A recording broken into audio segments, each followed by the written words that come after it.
Hej lærlinge, det er Carsten her, jeres TR. Jeg er tillidsmand for alle, også for jer lærlinge. Og det vigtigste er, at I skal huske det, jeg er altid til at stole på. Jeg er jo også, som I alle sammen ved, ganske engageret i vores fagforening, Dansk Elforbund. Så I vil kunne møde mig hver onsdag inde på Tech på Frederiksberg, hvor vi sidder på kontoret. Så når jeg er på skolen, så kom ned og snak med mig. Der kan altid være et eller andet godt fagligt problem, eller en dum lærer, strengt dum lærer, men en lærer, som man vil diskutere. Så derfor brug mig også på skolen i hverdagen. Kontakt mig. Jeg er jeres bisidder, som der også hedder. Det er ham, der sidder ved siden af, når I går ind til mester, sådan at I ikke er alene.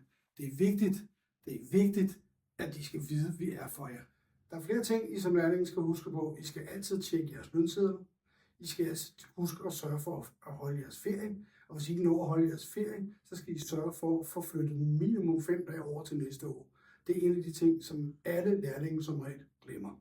Jeg er Carsten Petersen, tillidsmand på 15 år i Elkon. Hvis I har noget i hverdagen, I gerne vil have, så kontakt mig lige på skiltet her.